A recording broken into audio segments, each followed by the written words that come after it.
So hello students, welcome to education with aspirants. आज की video में हम लोग करेंगे मॉक टेस्ट एजुकेशन पेपर की।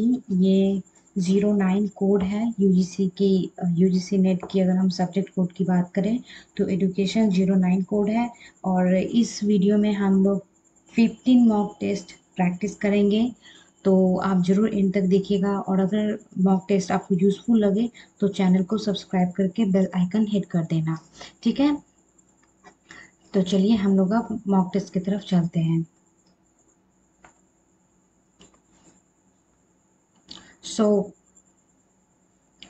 यहाँ पे एक कोट है। ये कोट बहुत ही स्मॉल है बट इसका मीनिंग बहुत ही अच्छा है। तो चलिए हम थोड़ा सा कोट से स्टार्टिंग करते हैं, इससे हमें थोड़ा एक पॉजिटिविटी एक बनी रहेगी। तो कोट क्या कह रहा है, यहाँ पे कि लिखा हुआ है it's small step, it's one small step for man, one giant leap for mankind. ठीक है, तो इसका क्या मतलब है कि एक छोटा सा स्मॉल स्टेप, ठीक है, एक वन स्मॉल स्टेप एक बहुत ही बड़ा स्टेप हो सकता है, एक बहुत ही बड़ा एक लीप यानी कि छलांग उसे बोलते हैं। एक बहुत ही बड़ा एक छलांग हो सकता है पूरा मैनकाइंड के लिए, यानी कि मानव जाति के लिए।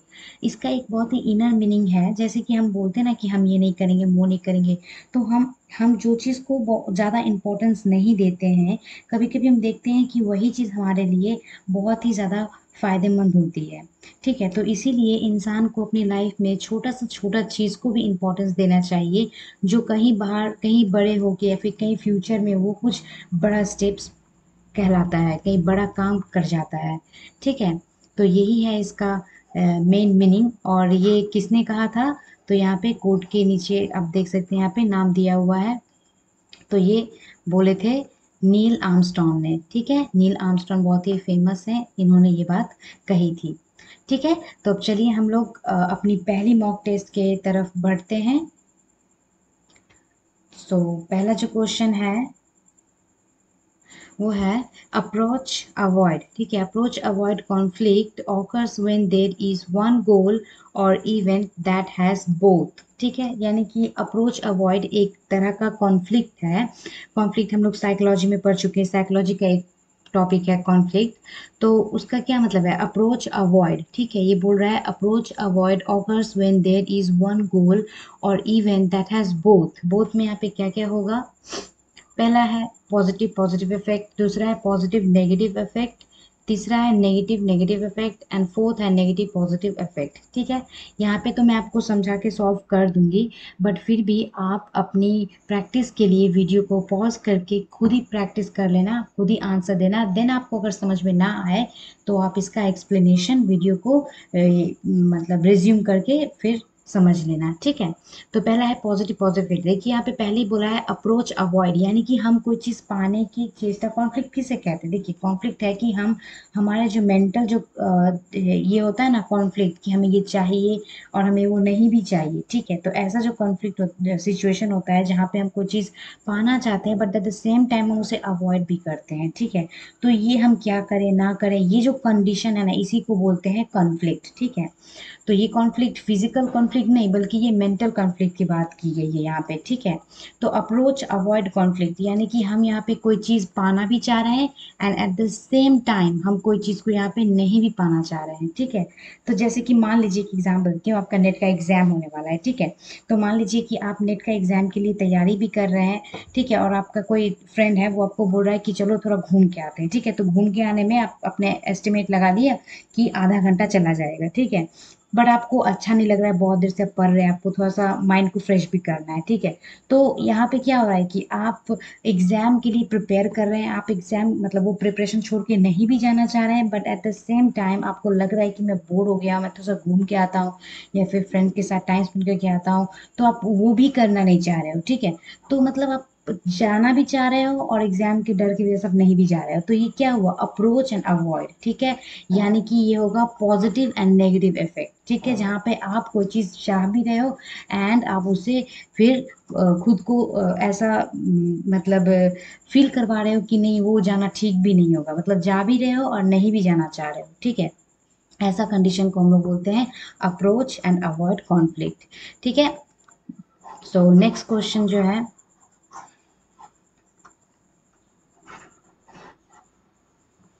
नेक्स्ट क्वेश्चन देखिए, अभी हिंदी में भी इसका ये किया गया है, ट्रांसलेशन किया गया है।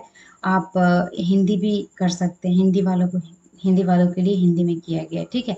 नेक्स्ट जो क्वेश्चन है, द मेथड ऑफ ड्राइंग, ठीक है, the method of drawing conclusion based on the observation of each and every instance of the population is called, मतलब यहाँ पे बोल रहा है कि हम लोग जिस मेथड से पॉपुलेशन का जो हम लोग ये लेते हैं ना, मतलब डेटा कलेक्ट करते हैं, the method of drawing conclusion based on observation, ठीक है, ऑब्जर्वेशन के थ्रू जब हम कोई पॉपुलेशन का डेटा लेते हैं या फिर उसको हम स्टडी करते हैं, तो उस मेथड को हम लोग क्या कहते हैं, ठीक है। यहाँ पे पॉपुलेशन की बात की है, यानी कि हम लोग यहाँ पे बहुत ही ग्राउंड लेवल पे चले जा रहे हैं, ठीक है, 1 to 1 यहाँ पे कन्वर्सेशन हो रहा है, क्या हो रहा है, तो 1 to 1 पीपल का इंटरेक्शन हो रहा है। तो ऐसा जब हम लोग कोई जब जब हम लोग कोई पॉपुलेशन को बेस करके जब हम कोई कंक्लूजन की तरफ जाते हैं, तो वैसा अप्रोच को हम लोग क्या बोलते हैं,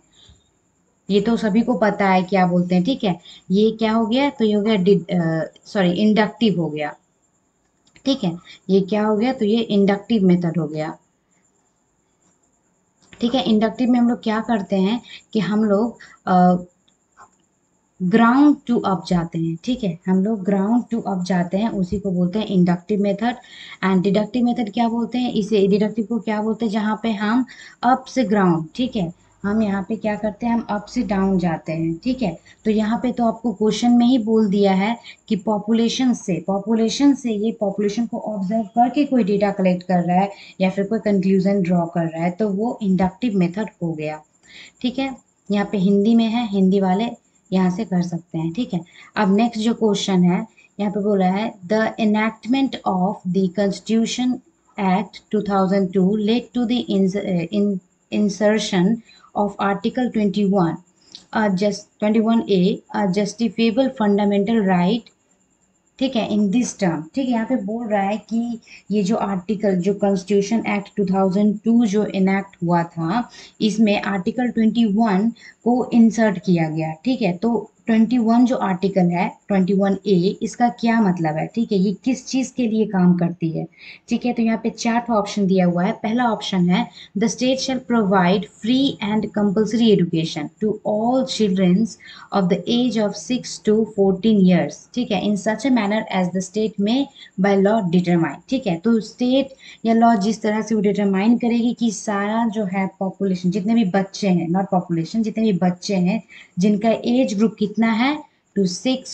to 14 ईयर्स, ठीक है, 6 to 14 ईयर्स के जितने भी बच्चे हैं उनको क्या फ्री एंड कंपल्सरी एजुकेशन दिया जाएगा, ठीक है। ये पहला ऑप्शन है। दूसरा ऑप्शन है early childhood care and education, ठीक है, ये बहुत ही छोटे बच्चों की बात की गई है, इवन 6 से भी जो लो हैं, ठीक है, उनकी बात की गई यहाँ पे, 6 से लो है उनसे उनको यहाँ पे रेफर किया गया है, ठीक है। एंड नेक्स्ट जो है the state shall provide education to the children with disability group, ठीक है, डिसेबिलिटी ग्रुप की बात की। एंड लास्ट जो है इक्वलिटी ऑफ एजुकेशनल अपॉर्चुनिटी। देखिए, एक इनडायरेक्टली और डायरेक्टली यहाँ पे जब भी बोला है ना कि all children of the age group 6 to 14, तभी यहाँ पे ये इक्वलिटी की भी बात हो जा रही है, यहाँ पे डिसेबल्ड चिल्ड्रन की भी बात हो जा रही है। बट हम लोग को यहाँ पे जो स्टेटमेंट पूछा है, हमें उस पर फोकस करना है, ठीक है। यहाँ पे जो स्टेटमेंट बोला है उसका मतलब यहाँ पे डायरेक्टली पूछा गया है, तो हम सिर्फ उस पर फोकस करेंगे, और उसको अगर हम कंसिडर करें तो यहाँ पे जो क्वेश्चन है option number 1, not question, option number 1, वो यहाँ पे बिल्कुल सही है, ठीक है। Free and compulsory education to all children 6 to 14 years of age, ठीक है। जिन लोगों को प्रॉब्लम हो इंग्लिश समझने में, वो हिंदी प्लीज़ पढ़ लें, यहाँ पे हिंदी का भी यहाँ पे ट्रांसलेशन किया गया है, ठीक है। और हाँ, आप प्लीज़ वीडियो को पॉज करके उसके बाद क्वेश्चन देखो, समझो खुद से, उसके बाद इसका आंसर दो, ठीक है। तो 4 क्वेश्चन क्या है, in India various new and innovative programs are being conducted for the benefit of the special education. This special educational course are controlled by, ठीक है। तो स्पेशल एजुकेशन किसे कहते हैं, स्पेशल एजुकेशन जो बच्चे लोग क्या होते हैं, डिसेबल्ड होते हैं, ठीक है, जो लोग फिजिकली हैंडीकैप होते हैं, ठीक है, डिसेबल्ड होते हैं, उन लोगों के लिए जो एजुकेशन प्रोग्राम प्लस इनोवेशन जो किया जाता है, एजुकेशन प्लस इनोवेटिव जितने भी मेथड ऑफ टीचिंग्स होते हैं, वो सब किसके द्वारा इनेक्ट किया जाता है, कंट्रोल किया जाता है, जितने भी कोर्सेज वगैरह होते हैं, ठीक है। तो पहला ऑप्शन क्या है, special education council of India, ठीक है। दूसरा है रिहैबिलिटेशन काउंसिल ऑफ इंडिया, दूसरा है national council of teacher education, दूसरा है मेडिकल काउंसिल ऑफ इंडिया, ठीक है। तो मेडिकल काउंसिल तो होगा नहीं क्योंकि ये तो पूरा मेडिकल रिलेटेड स्टडीज वगैरह देखते हैं, ठीक है, उनका जितना भी काम है। प्लस ये national council of teacher education, ठीक है, टीचर एजुकेशन की बात की गई है। एंड ये special education council of India बोल के कुछ भी नहीं है, ठीक है। तो इसका क्या होगा, ये हो जाएगा रिहैबिलिटेशन काउंसिल ऑफ इंडिया, ठीक है। रिहैबिलिटेशन काउंसिल ऑफ इंडिया जो है वो सारे स्पेशल एजुकेशन कोर्सेज प्लस कितने इंस्टीट्यूशन है, प्लस इंस्टीट्यूशन में कितने सारे फैकल्टीज काम कर रहे हैं, प्लस वो टीचिंग हो या फिर नॉन टीचिंग हो, वो सारे जो रिकॉर्ड वगैरह रखते हैं वो क्या रखते हैं, तो रिहैबिलिटेशन काउंसिल का काम है ये, ठीक है।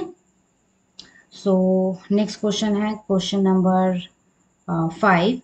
सो क्या ये school and hospital both need proper management facility for its proper functioning, this management requirement is, ठीक है, क्या बोला है यहाँ पे कि स्कूल एंड हॉस्पिटल जो है, स्कूल का जो मैनेजमेंट होता है एंड हॉस्पिटल का मैनेजमेंट होता है, दोनों ही बहुत ही अच्छी तरह से करना पड़ता है, और दोनों का जो मैनेजमेंट सिस्टम है वो कैसा होता है, ठीक है। प्रॉपर फंक्शनिंग के लिए मैनेजमेंट चाहिए और उनका रिक्वायरमेंट कैसा है, तो बोल रहा है यहाँ पे ऑप्शन 1 टोटली डिफरेंट, ठीक है, टोटली डिफरेंट बोला है यहाँ पे, घटिया ये तो, ओके।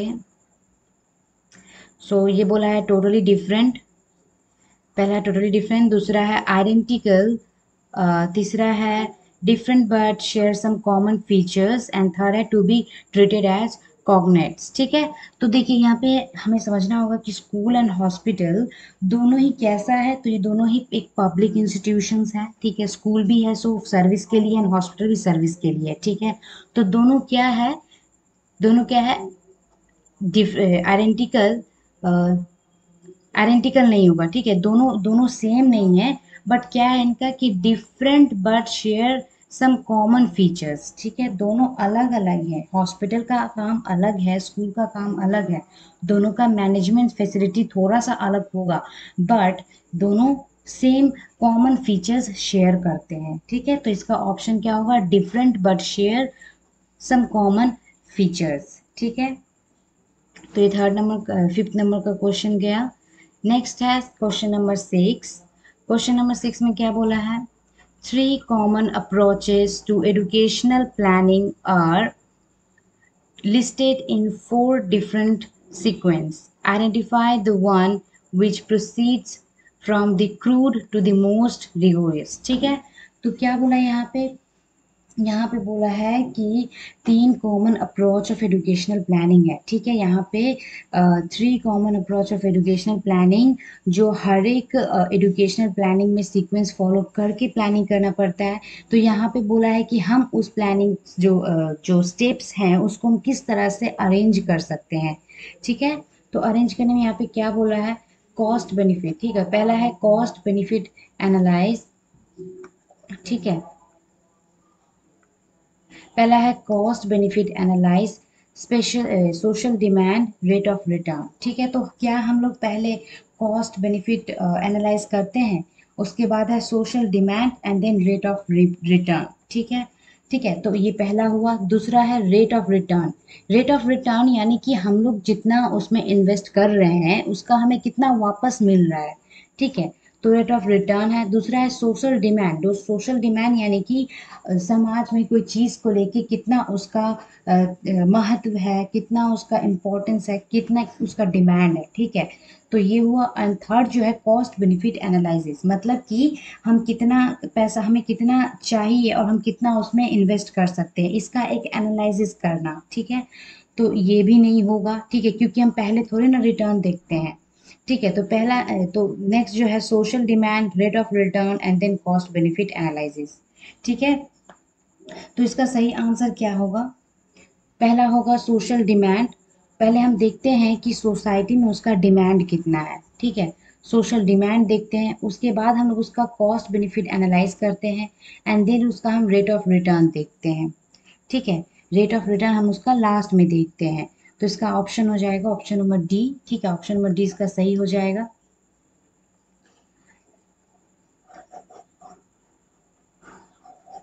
ठीक है, ऑप्शन डी जो है इसका सही आंसर हो जाएगा। नेक्स्ट जो क्वेश्चन बोल रहा है उस पर हम चलते हैं।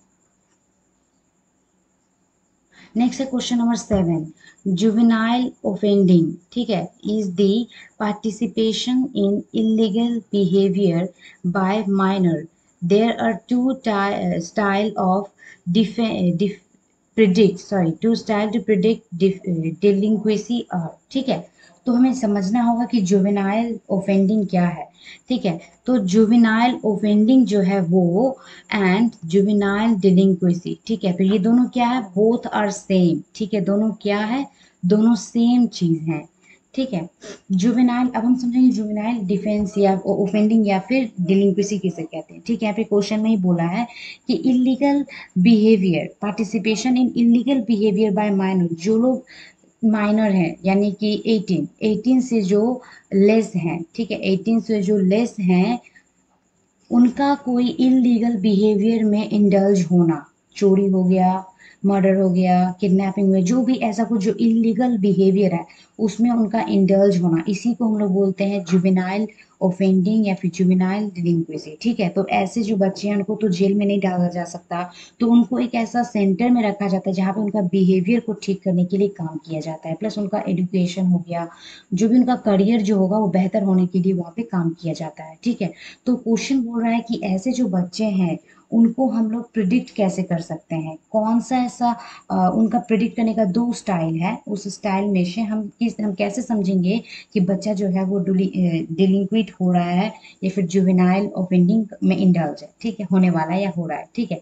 तो पहला ऑप्शन है permissive parents and supportive protection sorry supportive, not ये इसके साथ है, ठीक है। तो पहला क्या है, परमिसिव पेरेंट एंड सपोर्टिव, ठीक है। देखिए पे सपोर्ट आ गया है, सपोर्ट का क्या मतलब है कि ये पेरेंट्स जो है सपोर्टिव है, तो पेरेंट्स जब सपोर्टिंग है होंगे तो बच्चे थोड़े ना कोई इलीगल काम में इंडल्ज होंगे, तो ये ऑप्शन तो नहीं होगा, ठीक है। नेक्स्ट है ऑथोरिटेरियन एंड प्रोटेक्टिव, ठीक है। तो यहाँ पे ऑथोरिटेरियन जो है ये थोड़ा सा नेगेटिव है, जो बच्चे लोग पेरेंट्स जो अपने बच्चे पे अधिकार जमाते रहते हैं हरदम, ये मत करो वो मत करो यहाँ मत जाओ, उनको थोड़ा सा भी फ्रीडम नहीं देते, ठीक है। तो ये वाला तो हो सकता है, बट प्रोटेक्टिव होना जरूरी होता है, ठीक है। यहाँ पे ओवर प्रोटेक्टिव अगर होता तो मैं ये वाला टिक कर देती, बट यहाँ पे ओवर प्रोटेक्टिव नहीं है।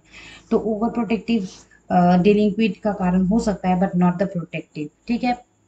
तो ये भी नहीं होगा, ये भी नहीं होगा, ठीक है। थर्ड नंबर का क्या है, ओवर प्रोटेक्टिव एंड ऑथोरिटेरियन, देखिए ये दोनों जो है वो क्या है, ये जो दो जो टर्म है ये पूरा नेगेटिव है। ओवर प्रोटेक्टिव मतलब हद से ज्यादा बंधक बनाना, एंड ऑथोरिटेरियन मतलब कि हद से ज्यादा कंट्रोल में करके रखना, ठीक है।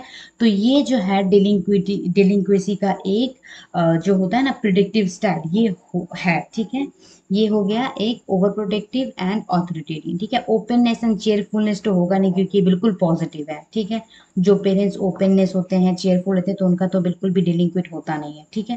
तो इसका ऑप्शन सी सही आंसर हो जाएगा, ठीक है। ओके, एंड तो नेक्स्ट क्वेश्चन है question number 8, quality of testing and information service depend mostly on the यहाँ पे ऑप्शन दिया हुआ है चार तो बोला है कि टेस्टिंग एंड इंफॉर्मेशन सर्विस, ठीक है। टेस्टिंग एंड इंफॉर्मेशन सर्विस का जो क्वालिटी है वो कैसे हम चेक कर सकते हैं, किस चीज़ पे डिटरमाइन करता है, किस चीज़ पे डिपेंड करता है, ठीक है, कि टेस्टिंग अच्छा है या नहीं, या फिर इंफॉर्मेशन जो दे रहा है वो रिलायबल है या नहीं, ये हम कैसे जान सकते हैं।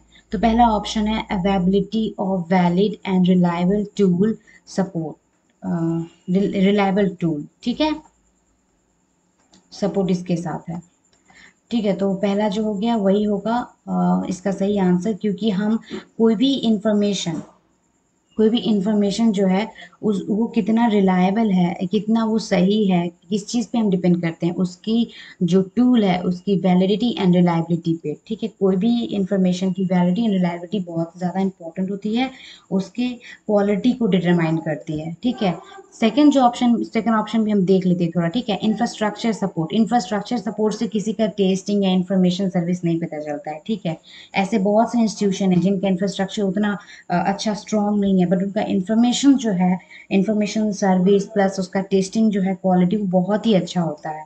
ठीक है, एंड थर्ड जो है suitable personnel to handle them. ठीक है, तो ये भी नहीं है। ठीक है, सुइटेबल पर्सन। ठीक है, तो ये तो बिल्कुल आउटर बात होगी। यहाँ पे क्वालिटी की बात की गई, यहाँ पे तो पर्सनल पे डिपेंड करता है, तो पर्सनल थोड़ी ना कोई चीज़ को डिटरमाइन करता है। कोई एक बुक है उसका इंफॉर्मेशन कैसा होगा ये थोड़ी ना कोई दूसरा इंसान डिटरमाइन करेगा, बल्कि उस बुक को बनाने के लिए हमने जो टूल का इस्तेमाल किया है वो टूल, वो इंफॉर्मेशन कितना रिलायबल है, वैलिड है, उस चीज़ पे डिपेंड करता है। And attitude of the client ये भी नहीं होगा। ठीक है, तो ऑप्शन ए जो है वो इसका सही आंसर हो जाएगा। ठीक है, अब नेक्स्ट क्वेश्चन जो है, systematic inquiry involving the practical approach of science. ठीक है, यहाँ पे क्या बोला है कि सिस्टमैटिक इंक्वायरी है। ठीक है, और वो क्या इन्वॉल्व करता है, प्रैक्टिकल एप्लीकेशन ऑफ साइंस। तो ये कौन सा टाइप का रिसर्च की बात की गई है यहाँ पे। ठीक है, पहला ऑप्शन है बेसिक रिसर्च। बेसिक रिसर्च में हमें जानते हैं कि यहाँ पे एप्लीकेशन नहीं होती है। ठीक है, यहाँ पे क्या होती है, यहाँ पे एप्लीकेशन जो होती है वो बिल्कुल भी नहीं होती है। यहाँ पे सिर्फ फंडामेंटल लॉज बनते हैं एंड एप्लीकेशन नहीं होती है। नेक्स्ट जो है वो है अप्लाइड रिसर्च। थर्ड जो है इम्पेरिकल रिसर्च। इम्पेरिकल रिसर्च में क्या होता है, तो यहाँ पे हम लोग प्रैक्टिकल जो होता है ना एक्सपीरियंस वो लेते हैं। यहाँ पे प्रैक्टिकल एप्लीकेशन नहीं, बट प्रैक्टिकल एक्सपीरियंस की बात की गई है यहाँ पे। ठीक है, एंड जो फोर्थ है वो है एक्शन रिसर्च। एक्शन रिसर्च तुम्हें पता है कि स्कूल पर्सनल के द्वारा या फिर जो भी इंस्टीट्यूशन है उनके जो मेंबर्स हैं पर्सनल, उनके द्वारा किया कंडक्ट किया जाता है, ताकि जो प्रॉब्लम है इमीडिएट प्रॉब्लम को सॉल्व करने के लिए। ठीक है, तो अप्लाई की जहाँ पे बात होती है एप्लीकेशन की, प्रैक्टिकल एप्लीकेशन की, तो वहाँ पे अप्लाइड रिसर्च जो है वो काम करती है। ठीक है, तो क्या होगा इसका, अप्लाइड रिसर्च इसका आंसर हो जाएगा। ठीक है, नेक्स्ट क्वेश्चन की तरफ हम बढ़ते हैं। हिंदी वाले प्लीज हिंदी देख लीजिएगा, और अगर किसी को इंग्लिश समझ में दिक्कत हो तो भी हिंदी देख सकते हैं। ठीक है, तो नेक्स्ट जो क्वेश्चन है वो है analysis of data that helps describe, show or summarize data in a meaningful way such that for example patterns might emerge from the data। ठीक है, यहाँ पे पूरा डेटा पे फोकस किया गया। ठीक है, हम लोग जब कोई रिसर्च करते हैं तो हम लोग डेटा कलेक्ट करते हैं। ठीक है, और डेटा को हम लोग स्टडी करते हैं। वो स्टडी इस तरह से होता है कि हमें डेटा देख के ही पूरा पैटर्न समझ में आ जाता है कि नहीं ये वाला प्रॉब्लम हुआ होगा। ठीक है, तो यहाँ पे चार ऑप्शन है। चार ऑप्शन में क्या है, पहला ऑप्शन है इन्फेरेंशियल स्टैटिस्टिक्स। ठीक है, इन्फरेंशियल स्टैटिस्टिक्स किसे कहते हैं, जहाँ पे हम लोग डेटा को सैंपल को देख के पूरा जो है लार्ज पॉपुलेशन उसके बारे में हम कुछ इन्फ्रेंस प्रिडिक्ट करते हैं। ठीक है, उसको हम अनुमान मान लेते हैं। ठीक है, तो ये तो नहीं होगा। ठीक है, नेक्स्ट है अनोवा। अनोवा तो एक दूसरा ही दूसरा ही टर्म हो गया जिसमें हम लोग डेटा को स्टडी करते हैं। ठीक है, यहाँ पे डेटा को हम लोग कैलकुलेट करते हैं। ठीक है, मैं थोड़ा अनोवा को भी डिटेल में पढ़ा देती हूँ। ठीक है, अनोवा क्या है, अनोवा एक तरह का स्टैटिस्टिक है जिसमें हम लोग क्या करते हैं, हम लोग भी चेक करते हैं कि वहाँ पे हम चेक करते हैं कि दो और दो से अधिक जो ग्रुप हैं। ठीक है, दो या दो से अधिक जो ग्रुप हैं उन दोनों का जो मीन है, मीन कितना डिफरेंस होता है। ठीक है, आप जब तक कि स्टैटिस्टिक नहीं करोगे तब तक कि समझ में नहीं आएगा। ठीक है, तो ये हो गया, तो ये भी इसका नहीं होगा। थर्ड है डिस्क्रिप्टिव स्टैटिस्टिक्स। ठीक है, तो डिस्क्रिप्टिव स्टैटिस्टिक्स है वो डील करती है डेटास के साथ। ठीक है, ये जो है डिस्क्रिप्टिव स्टैटिस्टिक्स, यही यहाँ पे क्या क्या होता है, तो यहाँ पे होता है मीन, मीडियन, मोड, ये सारे जो होते हैं ना सब इसी में होते हैं। ठीक है, सो इसका जो आंसर होगा वो हो जाएगा डिस्क्रिप्टिव स्टैटिस्टिक्स। ठीक है, एंड मनकोवा क्या है, मनकोवा क्या है, एनालिसिस ऑफ वेरिएंस। तो ये हो गया multiple analysis, multivariate analysis of covariation. ठीक है, मल्टीवेरिएट एनालिसिस ऑफ कोवेरिएंस। ठीक है, इसका ये हो गया टर्म। ठीक है, यहाँ पे क्या होता है, तो यहाँ पे दो से ऑफकोर्स दो से अधिक होते हैं, इंडिपेंडेंट डिपेंडेंट ग्रुप को स्टडी करके देखा जाता है, ये भी एक स्टैटिस्टिक का टर्म है, ये भी इसका आंसर नहीं होगा। ठीक है, सो अब जो है नंबर 11 में क्या हुआ है, यहाँ पे एक डैश दे दिया गया है। Dash is famous in psychology for his work on learning theory that help to development of operant conditioning with in behaviour. ठीक है, यहाँ पे बोल रहा है कि यहाँ पे नीचे चार साइकोलॉजिस्ट के नाम दिए हुए हैं, इन सभी में से बोल रहे हैं कि कोई एक ऐसा साइकोलॉजिस्ट है जो लर्निंग थ्योरी को प्रमोट करते हैं। ठीक है, और उनके कारण ही ऑपरेंट कंडीशनिंग जो है उसे बिहेवियरिज्म के अंदर रखा गया है। ठीक है, ऑपरेंट कंडीशनिंग को बिहेवियरिज्म के अंदर रखा गया है। ये इन चारों में से कौन से ऐसे साइकोलॉजिस्ट हैं? ठीक है, तो हमें पता है कि पैवलोव जो क्या बोले हैं, क्लासिकल कंडीशनिंग की बात किए हैं, क्लासिकल कंडीशनिंग की बात कहे हैं। ठीक है, एंड स्किनर जो क्या है, ये ऑपरेंट की बात कहे हैं। ठीक है, गैगनी जो है ये एक अलग ही लर्निंग की कॉन्सेप्ट दिए हैं। ठीक है, और ये थॉर्नडाइक जो है इन्होंने क्या दिया है, कनेक्शनिज्म। ठीक है, कनेक्शनिज्म की कॉन्सेप्ट यहाँ पे दी गई है। ठीक है, सो इसका हम अगर थोड़ा ठीक से अगर पढ़े होंगे, आप लोग अगर ठीक से अगर पढ़े होंगे तो हमें पता है कि जो थॉर्नडाइक जो है ना, यही पैवलोव, स्किनर, ये सभी जो थ्योरीज हैं उनका जो है सोर्स जो हम बोल सकते हैं, सोर्स बोले या फिर जो हम बोले जहाँ से ये सब सारे थ्योरीज निकल के आए हैं वो थॉर्नडाइक ही है। थॉर्नडाइक जो है सबसे पहले अपना कनेक्शनिज्म की कॉन्सेप्ट दिए थे, उनका ही जो लॉज ऑफ लर्निंग है उनसे ही टूट टूट के पैवलव, स्किनर जो और भी प्रमोट कर करके और भी रिसर्च कर करके अपना अलग अलग थ्योरीज बनाए हैं। ठीक है, तो इसका आंसर जो है वो थॉर्नडाइक हो जाएगा, इसका सही आंसर। ठीक है, नेक्स्ट क्वेश्चन है which of the following is the axiom of learning. ठीक है, तो लर्निंग में कौन सा ट्रू है, एक्सियम मतलब कि कोई ऐसा स्टेटमेंट जो सही हो। ठीक है, तो लर्निंग कॉन्सेप्ट में कौन सा ऐसा टर्म्स है, कौन सा ऐसा कंडीशन है जो सही है। ठीक है, पहला बोला है स्पेसिफिक टू जनरल। ठीक है, पहला बोला है स्पेसिफिक टू जनरल, दूसरा बोला है सिंपल टू कॉम्प्लेक्स, थर्ड बोला है tangle to tangible to intangible, and fourth बोला है नोन टू अननोन। ठीक है, तो लर्निंग में कौन सा सही नहीं है। ठीक है, लर्निंग में कौन सा नहीं है, तो ये जो है ना स्पेसिफिक टू जनरल, यहाँ पे क्या बोला है स्पेसिफिक टू जनरल, यानी कि यहाँ हम कोई एक पर्टिकुलर पॉइंट से लेके इसको हम क्या कर रहे हैं, बहुत सारे एक वास्ट एरिया पे हम इसे अप्लाई कर रहे हैं। ठीक है, मतलब कि कोई एक चीज़ का हम एक पोर्शन को स्टडी कर रहे हैं and not not considering the whole concept. ठीक है, हम लोग सिर्फ एक चीज़ पे फोकस डाल के पूरा को पढ़ रहे हैं। स्पेसिफिक टू जनरल, छोटा छोटा करके हम बड़ा पे जा रहे हैं, इसका कॉन्सेप्ट ये है। ठीक है, एंड दूसरा क्या बोला है simple to complex, simple to complex, यानी कि पहले हम इजी समझ रहे हैं देन जाके हम थोड़ा टफ कॉन्सेप्ट समझ रहे हैं।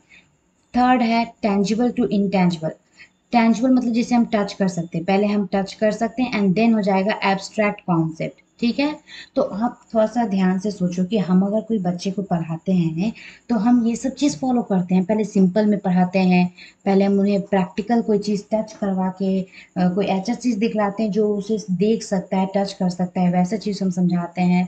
प्लस नोन टू अननोन, ठीक है, जो बच्चे को पता होता है हम उसको बेस करके उनका कॉन्सेप्ट बिल्ड करते हैं, फ्यूचर कॉन्सेप्ट। ठीक है, बट यहाँ पे स्पेसिफिक टू जनरल, ठीक है, हम एक छोटे चीज से बच्चे को बड़े चीज, जैसे कि आप एग्जांपल ले लो एलिफेंट का। ठीक है, आप एग्जांपल लो एलिफेंट का।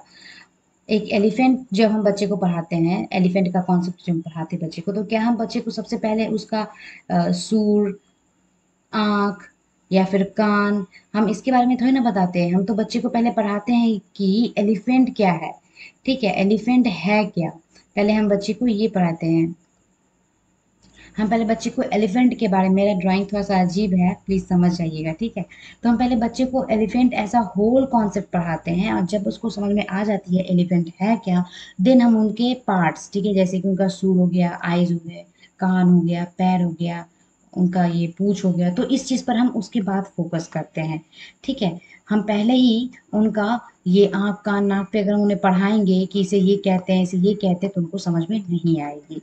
ठीक है, तो ये जो हो गया आंसर, ये इसका सही आंसर हो जाएगा, क्योंकि क्वेश्चन में पूछा है इज नॉट। ठीक है, कौन सा लर्निंग में ट्रू नहीं है, तो स्पेसिफिक टू ये जो है ये सही नहीं है, मैं इसको हाईलाइट कर देती हूँ।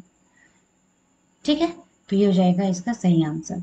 ठीक है, नेक्स्ट क्वेश्चन है क्वेश्चन नंबर 13 में बोला है, ये एक असर्शन रीजनिंग का एक क्वेश्चन है। यहाँ पे बोला है असर्शन इसका है फॉलो अप सर्विस। ठीक है, फॉलो अप सर ठीक है, follow up service is an essential component of guidance programme. ठीक है, फॉलो अप किसे कहते हैं? फॉलो जब हम लोग गाइडेंस दे देते हैं कंप्लीट हो जाने के बाद हम उन्हें फॉलो करते हैं, यानी कि हम देखते हैं कि वो इंसान के अंदर हमने जितना क्वालिटीज डाला है वो उसके अंदर कितना हद तक आया है, वो कितना हद तक उसे फॉलो कर पा रहा है। ठीक है, हम इस चीज़ का उसका निरीक्षण करते हैं, उन्हें हमें ऑब्जर्व करते हैं कुछ हफ्ता तक, कुछ महीना तक, या फिर कुछ ईयर्स तक भी हम उसे देखते हैं कि इसमें कहीं पुराना वाला ट्रेड तो वापस नहीं आ गया ना, कि वो हमने जो सिखाया है वो अभी भी उसमें कायम है या नहीं। ठीक है, तो इसे बोलते हैं फॉलो अप सर्विस। ठीक है, तो बोला है follow up service essential component of guidance service. हाँ, ये एक बोला है एजर्शन, रीजन बोला है in the absence of this service it is not only different but also impossible to gauge the effectiveness of guidance program। ठीक है, तो यहाँ पे क्या बोला है कि इस सर्विस के एब्सेंस में ये बहुत ही डिफिकल्ट है कि हम उसमें कितना इम्प्रूवमेंट हुआ ये तो जानने में दिक्कत ही है, बल्कि उसमें जो उसको जो हम सिखाए हैं वो कितना हद तक इफेक्टिवनेस अभी तक उसमें कायम है। ठीक है, ये चीज़ भी हमें देखने में प्रॉब्लम होगी अगर हम लोग फॉलो अप सर्विस ना यूज़ करें तो। ठीक है, तो आप ये देख सकते हैं कि दोनों ही सही हैं, ये दोनों ही सही है, और प्लस ये इसका सही एक्सप्लेनेशन भी है। ठीक है, तो इसका जो सही आंसर हो जाएगा both A and R correct and R is the correct explanation of A. ठीक है, तो ये इसका सही आंसर हो जाएगा। नेक्स्ट क्वेश्चन है क्वेश्चन नंबर 14। प्रिपरेशन क्या है यहाँ पे? Preparation of a research proposal involves. जब हम लोग प्रिपेयर करते हैं रिसर्च प्रपोजल किसे बोलते हैं? रिसर्च प्रपोजल एक ऐसा स्टेप है जो रिसर्च प्रोसेस स्टार्ट करने के पहले दिया जाता है, ताकि जो रिसर्च जो टीम है, जो रिसर्च सेल है कोई भी इंस्टीट्यूशन का, वो रिसर्च करने के लिए परमिशन देते हैं। यहाँ पे क्या होता है, जो पूरा जो प्रोसेस है रिसर्च को एक शॉर्ट में करके एक बहुत ही अच्छी तरह से डिस्क्राइब किया जाता है, ताकि जो रिसर्च जो सेल है, जो उनका जो बॉडीज है जो रिसर्च करवाते हैं उनको ये अच्छा लगे और वो उनको इंस्टीट्यूशन में उस इंस्टीट्यूशन में रिसर्च करने के लिए परमिशन दे दे।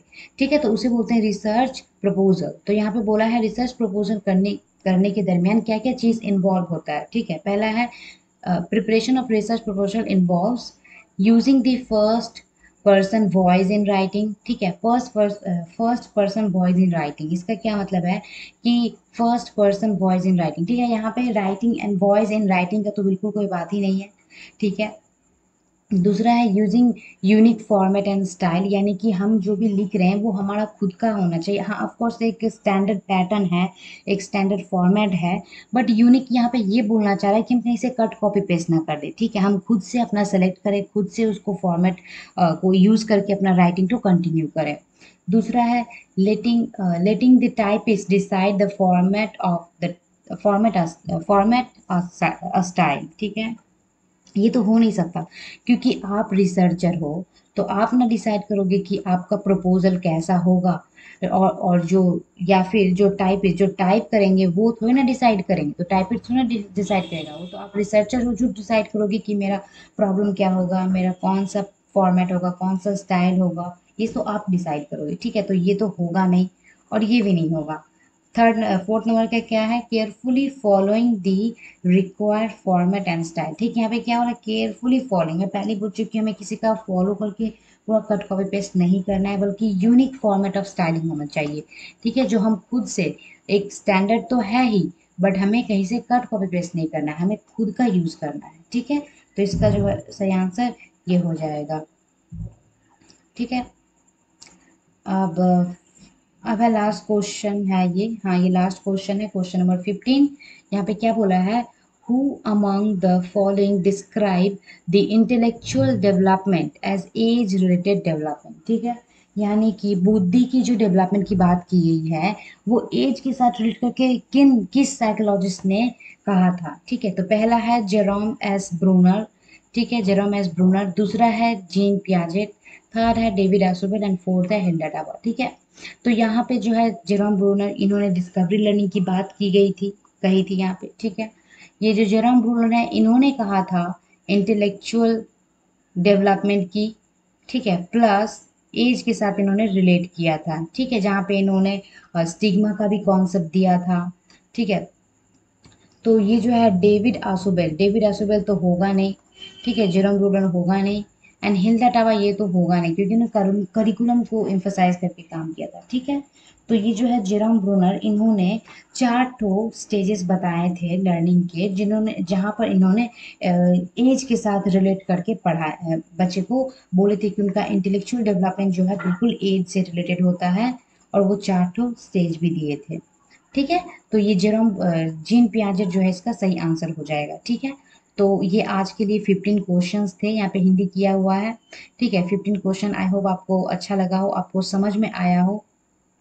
ठीक है, और अगर आपको समझ में आया हो तो प्लीज़ चैनल को सब्सक्राइब कर लेना एंड बेल आइकन भी हिट कर देना, ज़्यादा से ज़्यादा लाइक एंड शेयर करना।